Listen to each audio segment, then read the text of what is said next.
80년대 초등학생들에게 장래 희망을 물으면 1위 대통령, 2위 의사, 3위 변호사였습니다. 90년대 초등학생들에게 물었더니 1위 의사, 2위 변호사, 3위 교사였습니다. 지금은 어떨 것 같습니까? 1위 운동선수, 손흥민이라든지 누굽니까? 이정범 아들, 이정우, 지금 메이저리그 또 진출을 하게 됐죠. 돈을 아주 많이 법니다. 2위 의사, 3위 판검사, 그렇습니다. 시대에 따라 선호하는 꿈이 조금씩 달라진다고 하는데 그 기준은 돈이다 하는 뉴스를 보았습니다. 그러나 어려서 누구나 그런 큰 꿈이 아니더라도 각자의 이런저런 꿈을 안고 살지요. 그런데 이런저런 크고 작은 꿈이 세월이 지나가면 깨어지고 포기되고 잘못되어지는 경우가 많습니다. 얼마 전 큰 이슈가 되었던 학폭 이야기를 다루었던 드라마에서 학폭 피해자가 학폭을 가한 학생에게 송혜교가 이렇게 말합니다. 복수의 칼날을 갈며 말하기를, 연진아, 이제부터 내 꿈은 너야, 이렇게 이야기를 했습니다. 꿈이 너야. 너무나 큰 상처를, 학폭을 당했기 때문에 그렇게 말을 한 것이죠. 그러나 그 꿈은 잘못 꾼 것입니다.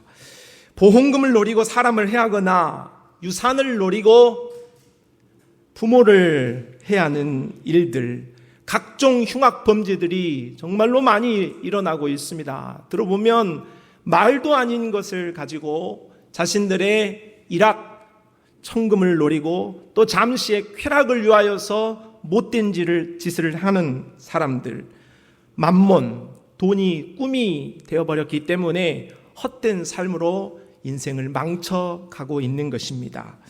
일본이나 우리나라 젊은이들에게 취업이라는 현실에 큰 벽이 있습니다. 그래서 그 벽을 넘어보려고 자꾸 노력하다가 안 되니 포기해버리는 것입니다. 안 돼, 저건 신포도야, 먹어봤자 못 먹을 거야, 맛이 없을 거야 하면서 포기하고 은둔하는 자들이, 현실을 도피하는 자들이 늘어나고 있습니다. 꿈을 포기해버리는 것이죠. 이 시대는 잘못된 꿈을 안고 살거나 꿈이 없는 삶을 살기에 행복할 수 없고 인생을 실패로 내달리게 하는 그런 모습이 많이 있습니다. 사람은 동물과 다른 영혼을 가진 존재입니다. 사람은 먹고 사는 것만으로는 만족할 수 없습니다. 즐거운 일, 한때 기쁜 일 정도로 충분하지가 않습니다. 사람은 바른 꿈과 소망을 품어야만 의미 있는 삶을 살도록 그렇게 설계되어진 존재이지요. 여러분에게 묻습니다. 여러분은 꿈이 있습니까? 여러분의 꿈은 무엇입니까? 우리의 꿈이 우리를 인도합니다. 우리의 꿈이 우리를 살게 하고 우리의 그 꿈 때문에 우리의 삶을 포기도 하고 절제도 하고 인내도 할 수 있는 것입니다. 바울은 꿈이 있는 사람이었습니다. 그 꿈이 그를 열정으로, 그를 성공된 인생으로 이끌어 갔죠. 오늘 바울의 꿈을 이 아침에 묵상해 보면서 나에게 꿈이 있는가? 그리고 내가 꾸고 있는 그 꿈은 바른 꿈인가? 점검해 볼 수 있는 시간을 가졌으면 좋겠습니다. 첫째, 오늘 바울의 꿈의 내용을 먼저 살펴보도록 합시다. 21절 말씀을 같이 읽어봅시다. 시작.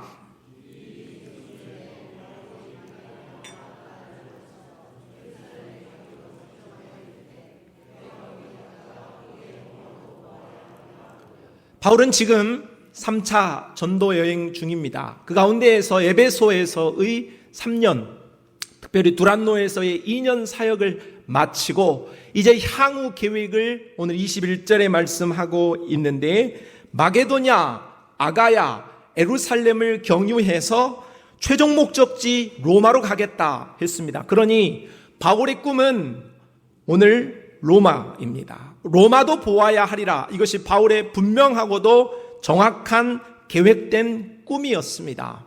자, 그런데 바울이 그렇게 로마로 가려고 하는 꿈을 꾼 이유, 로마행을 생각하고 있는 이유, 그것이 무엇인가 궁금합니다.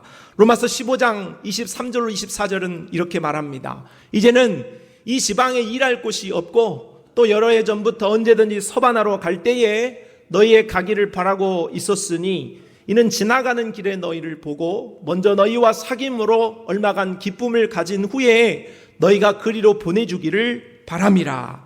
바울은 로마가 꿈인데 로마로 가려고 했던 이유가 바로 로마를 기지로 해서 서바나로 가려는 더 큰 꿈을 위한 작은 꿈이었다, 이런 말씀을 하고 있습니다. 그렇다면 바울이 로마로 가는 꿈을 꿨고 그보다 더 큰 꿈인 서바나로 가는 꿈을 꾸었다. 그러면 서바나로 가려고 했던 그 더 큰 꿈은 무엇이었을까? 그것은 바로 땅끝이었습니다. 땅끝. 그 꿈이라는 말씀의 구절을 두 군데 확인하도록 하겠습니다. 사도행전 13장 47절, 주께서 이같이 우리에게 명하시되 내가 너를 이방의 빛으로 삼아 너로 땅끝까지 구원하게 하리라 하셨느니라 하니, 땅끝에 대한 명령을, 사명을 바울이 받았기 때문에 오늘 서바나도 가야 하고 로마도 가야 한다 하는 꿈을 꾼 것이지요. 사도행전 1장 8절에도 오직 성령이 너희에게 임하시면 권능받아 예루살렘, 온 유대, 사마리아 땅끝까지 이르러 증인되리라 말씀했습니다. 그래서 오늘 바울의 꿈은 땅끝에 있었습니다. 그래서 그 땅끝을 향하여서 갈 때에 로마를 가야 하고 서바나를 가야 하겠고, 서바나를 가기 위해서는 로마로 가야 하겠다, 그렇게 꿈을 꾼 것이지요. 그렇다면 바울은 서바나와 땅끝을 향하여서 주의 명령을 가지게 하였던 더욱더 근본적인 꿈, 더욱더 확실한 배경이 되어지는 꿈은 무엇이었을까? 사도행전 9장 3절로 5절 말씀을 읽어봅시다. 시작. 사울이 길을 가다가 다메섹에 가까이 이르더니 호련히 하늘로부터 빛이 그를 둘러 비추는지라. 땅에 엎드러져 들음에 소리가 있어 이르시되 사울아 사울아 내가 어찌하여 나를 박해하느냐 하시거늘 대답하되 주여 누구시니까? 이르시되 나는 내가 박해하는 예수라. 바로는 예수를 몰랐습니다. 예수를 믿지 않았습니다. 그래서 예수를 믿는 자들, 교회를 핍박했던 자입니다. 그의 삶은 어두움이었습니다. 사망이었어요. 그런 그를 다메섹으로 올라가는 동안에 우리 주 예수 그리스도께서 부활하신 몸으로 만나주셨습니다. 그에게 빛을 비춰주신 것이죠. 사망으로 가던 자에게 생명을 주셨습니다. 어둠으로 가던 자에게 빛으로 역사했던 거예요. 그래서 그의 모습 속에, 그의 삶 속에 예수가 없었으나 다메섹 도상 그 길에서 바울은 예수 그리스도를 영접하였고 예수 그리스도와 함께 새로운 삶을 출발하게 되었던 거예요. 이것이 바로 바울의 꿈의 이유요, 동기요, 원천이요, 그의 모든 삶의 목적이자 이유였다 하는 것입니다. 정리하자면 바울은 오늘 로마를 향한 꿈을 밝히고 있습니다. 21절이죠. 그런데 그 로마를 향한 꿈의 동기는 서바나였다는 것입니다. 왜? 그 서바나가 바로 땅끝이라고 여겼기 때문이지요. 그런 서바나를 향한 그의 꿈의 동기는 예수 그리스도였습니다. 바울의 진정한 꿈, 바울의 근본적인 꿈, 바울의 인생의 동기는 예수 그리스도였습니다. 사랑하는 성도 여러분, 여러분에게 다시 한번 질문하고자 합니다. 여러분에게는 꿈이 있습니까? 여러분의 꿈의 동기와 이유는 무엇입니까? 그 꿈이 야망이거나 정욕적이라고 한다면 여러분의 삶의 결과는 허무함 뿐일 것입니다. 아무리 여러분이 열심히 살아도 그것이 허망한 것이 되고 말 것이지요. 그러나 여러분의 삶이 화려하지 않다 할지라도 여러분의 꿈이 신령한 것이고 예수 그리스도라면 그 인생은 만족하고 행복한 인생, 보람 있는 인생이 되어질 것이라 믿습니다. 민족의 가슴마다 피 묻은 그리스도를 심어 이 땅에 푸르고 푸른 그리스도의 계절이 오게 하소서. 이 땅에 하나님의 나라가 이루어지게 하소서. 모든 사람의 마음과 교회와 가정에도 하나님 나라가 임하게 하옵소서. 이것은 고 김중건 목사님, 한국 CCC의 대부였던 그가 품었던 꿈이고 예수의 꿈이었습니다. 그가 생각하였고 그가 꿈꾸고 그가 살았던 그 예수 꿈이 오늘날 대한민국의 많은 영적 지도자들과 또 각 사회의 지도자들을 배출하여 꿈이 실현되었습니다. I have a dream. 나에게는 꿈이 있습니다. 언젠가는 조지아의 붉은 언덕 위에 옛 노예의 후손들과 옛 주인의 후손들이 형제의 식탁에 함께 둘러앉는 날이 오리라는 꿈입니다. 너무나도 유명한 미국의 마르틴 루터 킹 목사가 말하고 연설한 그 내용입니다. 그가 꿈꾸었던 세상, 차별이 없고 흑인과 백인의 갈등이 없는 세상, 그가 꿈꾸었고 연설했던 대로 시간이 지나 미국의 오바마 같은 흑인 대통령이 배출되어 그의 예수의 꿈이 실현되었지요. 피로 희생한 첫 선교자 아벨, 갈 바를 알지 못하고 떠난 아브라함, 믿음으로 후손들을 축복한 이삭과 야곱, 임종시에 자신의 유고를 부탁한 요셉, 이들 모두는 더 나은 장막, 나온 바 본향을 찾는 믿음을 가졌습니다. 천국이 꿈이었고 예수가 꿈이었고 그런 좋은 꿈, 바른 꿈이 그들의 삶을 열매 맺게 했습니다. 프랑스 파리 모 수도원 입구에 세워진 돌비에 이런 문구가 있습니다. 아프레스셀라, 아프레스셀라, 아프레스셀라. 같은 말이죠. 반복되어진 3번의 말입니다. 이 말은 그 다음은 비문의 주인공은 청년 시절에 법학을 전공하는 학생이었습니다.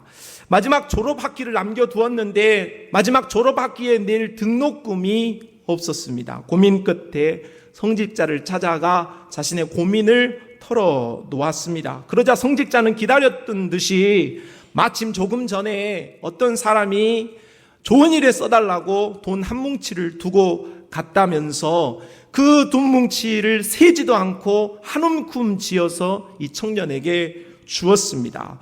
그것을 받아든 청년은 연신 기뻐 감사하며 고개를 꾸벅꾸벅 숙이면서 감사하다고 자리를 박차고 일어나려 한 것이지요. 그때 그 청년을 붙잡고 돈을 내어준 성직자가 질문했습니다.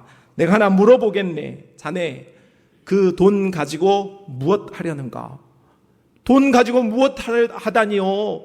제가 등록금이 없어서 돈을 받으러 왔으니 이제 그것을 받았으니 등록금을 내야 하겠습니다. 그렇게 대답했습니다. 그랬더니 성직자가 묻습니다. 그 다음은 공부해야죠.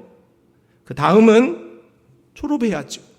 그 다음은 변호사가 되어서 좋은 일을 하겠습니다. 어려운 사람을 돕겠습니다. 그래, 참 좋은 일이군. 반드시 그렇게 할 수 있으면 좋겠네. 그런데 그 다음은 돈을 좀 벌겠습니다. 그 다음은 장가가겠습니다.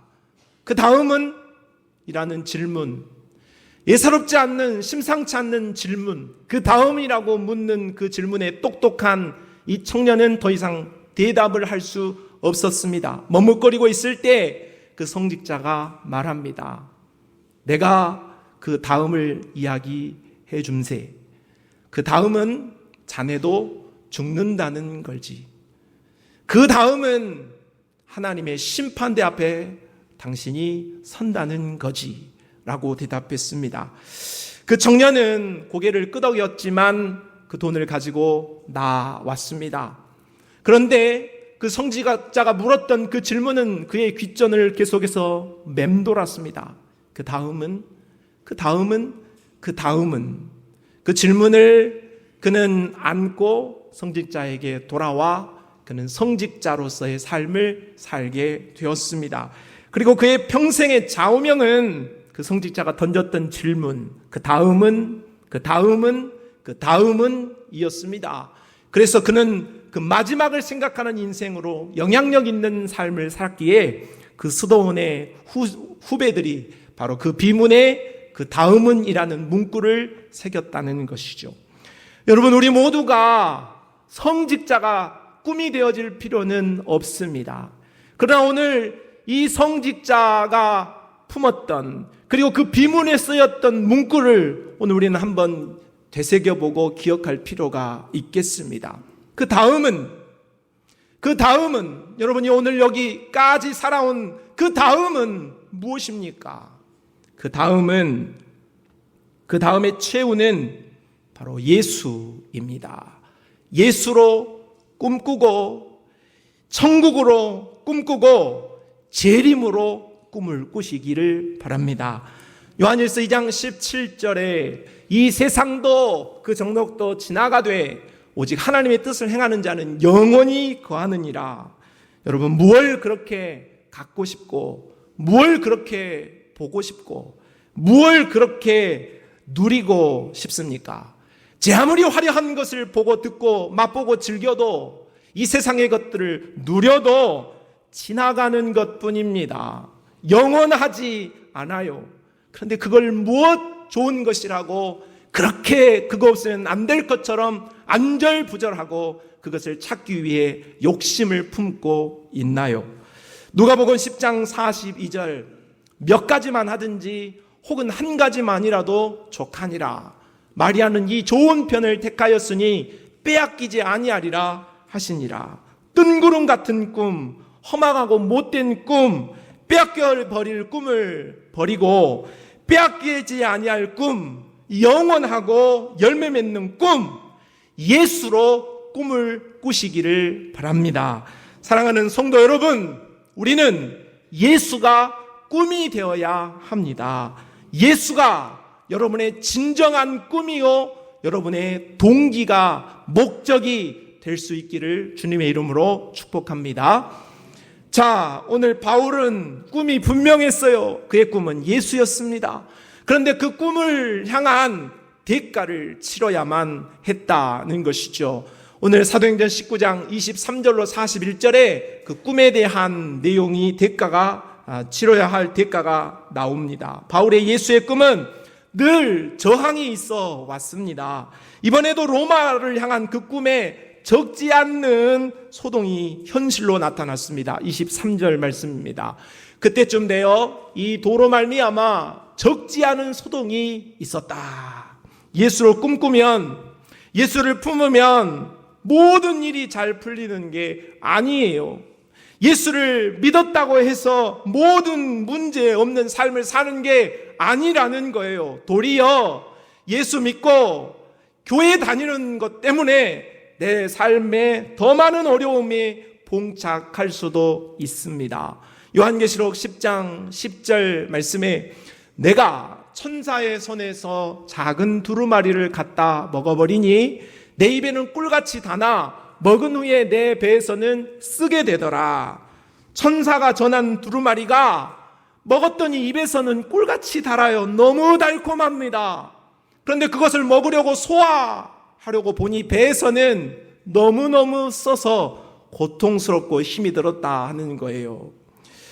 하나님이 주신 꿈 예수를 품으면 천국을 품었기 때문에 세상 더 없는 행복이 우리에게 있습니다. 그러나 예수를 품고 사는 이 땅에서의 삶, 현실적인 우리가 맞닥뜨리는 우리의 삶은 고난이 있을 수 있고 고통도 있을 수 있고 저항과 환난이 따를 수가 있으므로 오늘 우리가 예수를 품은 것은 우리에게 행복이지만 그 꿈을 실현해 나가는 것에는 너무나도 많은 대가를 치러야 할 수 있습니다. 요셉은 그 별명이 꿈꾸는 자였습니다. 꿈을 꾸었지요. 그가 두 번의 꿈을 꾸었는데 한 번은 볕단이 일어나 자기에게 절하는 꿈이었습니다. 또 한 번은 별과 해, 달까지도 자신을 향하여서 절하는 꿈이었어요. 그 꿈의 내용은 뭐예요? 높아진다는 거예요. 올라간다는 거예요. 그런데 곧장 올라갔어요? 곧장 성공했습니까? 바로 총리가 되었나요? 그렇지 않았습니다.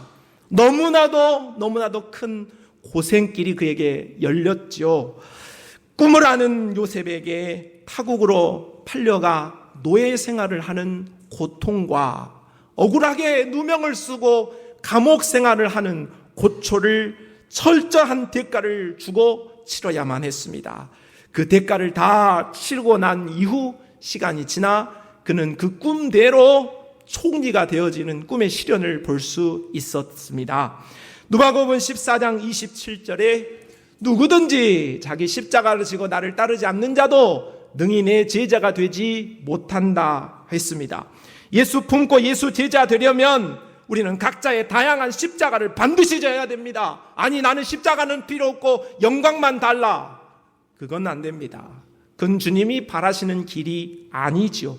예수를 품고 예수를 제자가 되려고 한다면 우리는 십자가를 져야 한다고 했어요. 그 십자가의 모양은 각기 다르지요. 그러나 그 십자가의 공통된 내용은 고통입니다. 어려움인 거예요. 힘듦이라고 할 수 있겠습니다. 괴롭지요. 그러나 십자가를 진 자가 바로 그 십자가 뒤에 오는 부활의 영광을 차지할 수 있는 거예요. 아이를 품에 안기 위하여서 산모는 해산의 수고가 반드시 필요한 것과 같습니다. 해산을 하지 않고 어떻게 옥동자를 안을 수가 있겠나요?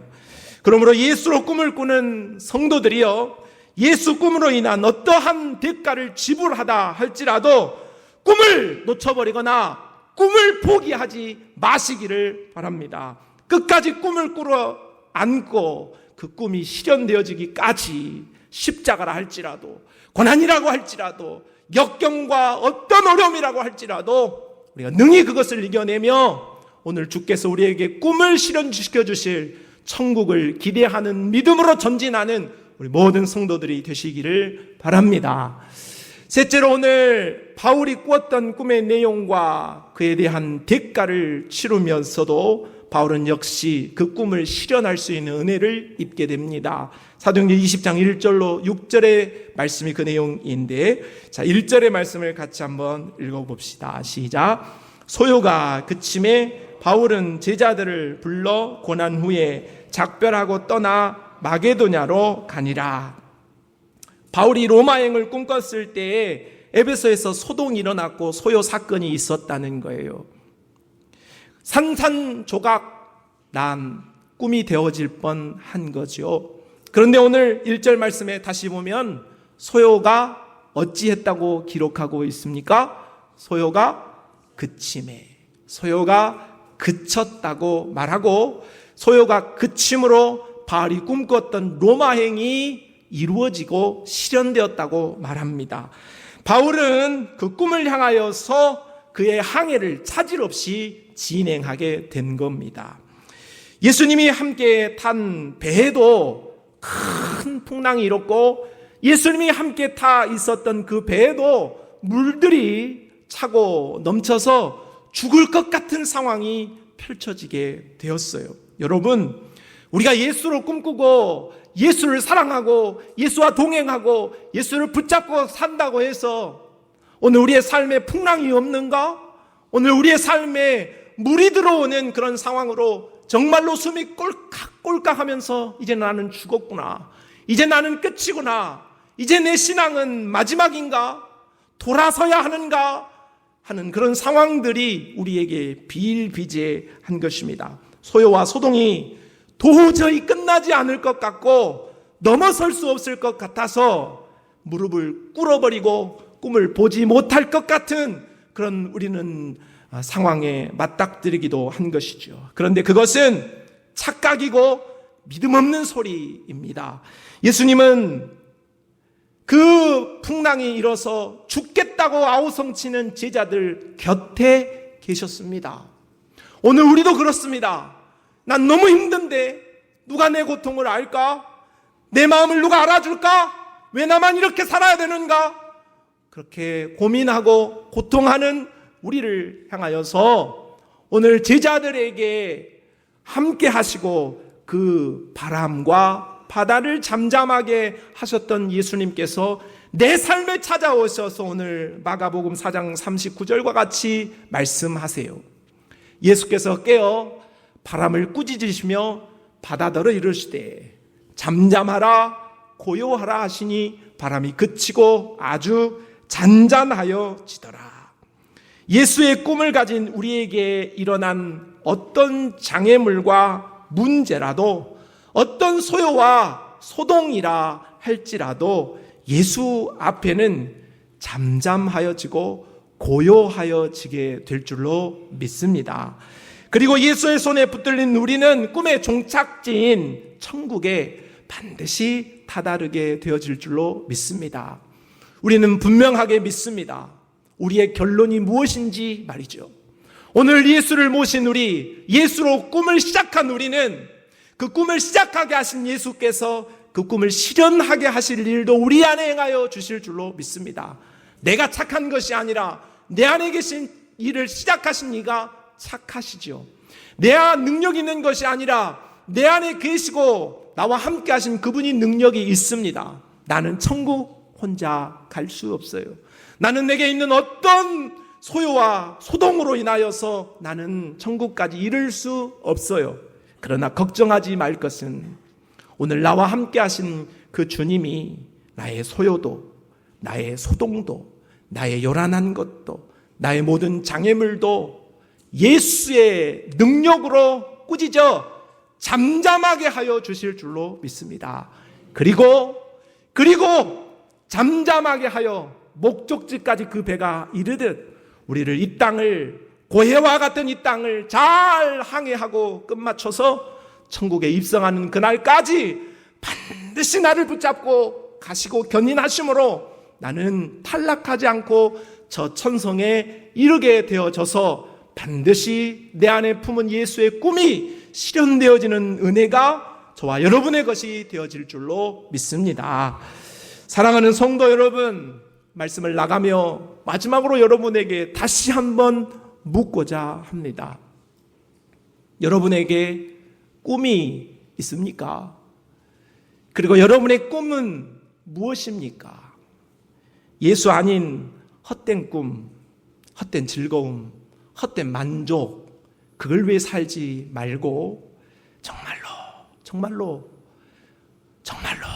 정말로 우리의 영원하고도 온전하고 변함이 없이 불변하는 생명이 되는 예수로 꿈을 꾸어서 여러분의 삶이 성공한 삶, 행복한 삶, 승리하는 삶 되어서 천국까지 그 꿈이 아름답게 실현되어질 수 있기를 주님의 이름으로 축복합니다. 하나님 아버지 감사합니다. 나에게도 꿈이 있습니다. 예수로 꿈꾸기를 원합니다. 예수로 살기를 원합니다. 예수로 죽기를 원합니다. 예수 내 삶이 예수 되게 하여 주시옵소서. 예수님의 이름으로 기도합니다. 아멘.